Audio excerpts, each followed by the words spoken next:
রোববার রাজধানীর বিএমএ মিলনায়তনে শ্রমিক কর্মচারী পেশাজীবী মুক্তিযোদ্ধা সমন্বয় পরিষদ আয়োজিত এক আলোচনা সভায় খাদ্যমন্ত্রী কামরুল ইসলাম বলেন, বিএনপি জঙ্গিদের সঙ্গে এমনভাবে যুক্ত হয়েছে যে এ থেকে বের হয়ে আসা সম্ভব নয়। এই জঙ্গি সম্পর্ক তিনি ত্যাগ করতে পারবেন না, তিনি আর সুস্থ রাজনীতিতে ফিরে আসা বেগম খালেদা জিয়ার পক্ষে সম্ভব নয়। তাকে এখন ধরার সময় হয়েছে, এখন সময়ের ব্যাপার মাত্র। বেগম খালেদাকে গ্রেপ্তার করা এটা সময়ের ব্যাপার মাত্র।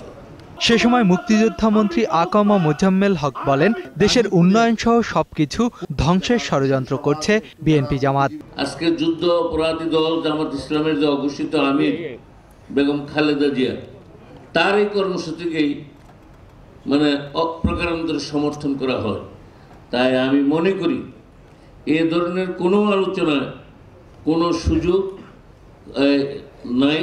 আর সংবাদ সম্মেলনে বেগম খালেদা জিয়ার বক্তব্যের তীব্র সমালোচনা করেন নৌ পরিবহন মন্ত্রী শাহজাহান খান। বেগম খালেদা জিয়া সুস্পষ্টভাবে বলতে হবে আপনি কোন পক্ষের, মুক্তিযুদ্ধের পক্ষে না বিপক্ষে, আপনাকে সুস্পষ্ট বলতে হবে।